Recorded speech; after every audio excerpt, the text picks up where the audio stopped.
Top quality और consistent performance के लिए सिर्फ सिल्वर पंप नाम याद रखना। टीवी9 ಜೊತೆ ವಿಧಾನಸಭೆ ವಿಪಕ್ಷ ನಾಯಕ ಆರ್ ಅಶೋಕ್ ಮುಡಾ ಪ್ರಕರಣದಲ್ಲಿ ಮುಖ್ಯಮಂತ್ರಿಗಳ ವಿರುದ್ಧ ತನಿಖೆಯನ್ನು ಮುಂದುವರಿಸಬೇಕನ್ನೋ ಸಮ್ಮತಿಯನ್ನು ಹೈಕೋರ್ಟ್ ನಿನ್ನೆ ಕೊಟ್ಟಿದೆ. ಇಡಿ ಈಗಾಗಲೇ 300 ಕೋಟಿಗೂ ಹೆಚ್ಚು ಆಸ್ತಿಗಳನ್ನು ರಿಕವರಿ ಮಾಡಿದೆ. ಇಡಿ ಮತ್ತೆ ತನಿಖೆ ಮಾಡಿದ್ರೆ ಸಾವಿರಾರು ಕೋಟಿ ಹಣ ಸರ್ಕಾರದ ಖಜಾನೆಗೆ ಬರ್ತದೆ. ಸಿದ್ದರಾಮಯ್ಯ ಅಂಡ್ ಗ್ಯಾಂಗ್ ಲೂಟಿ ಮಾಡಿರೋದು ವಾಪಸ್ ಬರ್ತದೆ. ಅದರಿಂದ ಹೈಕೋರ್ಟ್ ಏನು ತನಿಖೆಗೆ ಅನುಮತಿಯನ್ನು ಕೊಟ್ಟಿದೆ ಇದನ್ನು ವೆಲ್ಕಮ್ ಮಾಡ್ತೀರಿ. ಯಾಕೆಂದರೆ ರಾಜ್ಯದ ಬಕ್ಕಸವನ್ನು ಲೂಟಿ ಮಾಡಿರೋದು ಸಿದ್ದರಾಮಯ್ಯ ಅಂಡ್ ಗ್ಯಾಂಗ್. ಈ ಒಂದು ಆದೇಶವನ್ನು ನಾನು ವೆಲ್ಕಮ್ ಮಾಡ್ತೀನಿ. ಇನ್ನಷ್ಟು ತನಿಖೆ ಆಗಬೇಕು.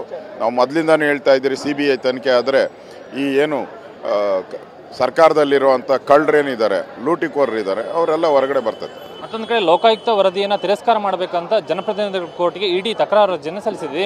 ಮುಡಾ ಇದು ಒಳ್ಳೆಯ ಬೆಳವಣಿಗೆ. ಯಾಕಂದರೆ ಇಡೀ ರಾಜ್ಯ ನೋಡಿದೆ. ಈಗ ಸಿದ್ದರಾಮಯ್ಯ ಲೂಟಿ ಮಾಡಿಲ್ಲ ಅಂದರೆ 14 ಸೈಟ್ ಯಾಕೆ ವಾಪಸ್ ಕೊಟ್ಟರು? ತಪ್ಪು ಮಾಡಿರೋದಕ್ಕೆ ತಾನೇ ಕೊಟ್ಟಿರೋದು.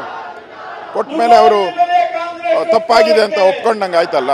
ಆದ್ದರಿಂದ ಇದು ಸಿದ್ದರಾಮಯ್ಯ ಒಬ್ಬರೇ ಅಲ್ಲ, ಅವರ ಬೆಂಬಲಿಗರು ಸುಮಾರು 1200 ಸೈಟು, ಒಟ್ಟು 3 ರಿಂದ 4 ಸಾವಿರ ಕೋಟಿ ಲೂಟಿ ಮಾಡಿದ್ದಾರೆ. ಅದರಿಂದ ಈ ತನಿಖೆ ಆದರೆ ಅದೆಲ್ಲ ಜನಗಳಿಗೆ ಬರ್ತದೆ, ಮತ್ತೆ ಜನಗಳಿಗೆ ಅಭಿವೃದ್ಧಿ ಕಾರ್ಯಕ್ಕೆ ಬರ್ತದೆ. ಆ ದೃಷ್ಟಿಯಿಂದ ತನಿಖೆ ಆಗೋದು ಒಳ್ಳೆಯದು. ಲೋಕಾಯುಕ್ತ ಏನು ಮನವಿ ಕೊಟ್ಟಿದ್ದಾರೆ ಇಡಿಯವರು, ಅದು ಸ್ವಾಗತಾರ್ಹ. ರಾಜೀನಾಮೆ ಆಗ್ರಹ ಮಾಡ್ತಾರೆ, ಮತ್ತೆ ನೀವು ರಾಜೀನಾಮೆ ಆಗ್ರಹ ಮುಂದುವರಿಸ್ತಾರೆ. ಎರಡೆರಡು ಬೆಳವಣಿಗೆ ಆಗಿರೋದ್ರಿಂದ ಸಿದ್ದರಾಮಯ್ಯ ನೈತಿಕತೆ ಇದ್ದರೆ 1 ನಿಮಿಷನೂ ಅಧಿಕಾರದಲ್ಲಿ ಕೂತ್ಕೊಳ್ಳುವಂಥ ಯೋಗ್ಯತೆಯನ್ನು ಕಳ್ಕೊಂಡಿದ್ದಾರೆ. ರಾಜೀನಾಮೆ ಕೊಡಬೇಕು. ಅವರು ನಾನು ಭಾಳ ಕ್ಲೀನ್ ಅಂತ ಇದ್ರು. ಈಗ ಕೋರ್ಟೇ ತನಿಖೆಗೆ ಅವಕಾಶ ಕೊಟ್ಟಿರೋದ್ರಿಂದ ಇಡಿಗೆ ಸತ್ಯ ಹೊರಗಡೆ ಬರ್ತದೆ. ಮತ್ತು ಅವರು ಈಗಾಗಲೇ ಪ್ರಗತಿಯನ್ನು ಸಾಧಿಸಿದ್ದಾರೆ. ಇಡಿಯವರು ಪ್ರಗತಿ ಸಾಧಿಸಿದ್ದಾರೆ. 300 ಕೋಟಿಗೆ ಹೆಚ್ಚು ಹಣ ರಿಕವರಿ ಮಾಡಿದ್ದಾರೆ. ಅದರಿಂದ ರಾಜ್ಯದಲ್ಲಿ ಲೂಟಿ ಮಾಡುವ ಸರ್ಕಾರ ತೊಲಗ್ತೈತೆ. ತನಿಖೆ ಆಗಬೇಕು.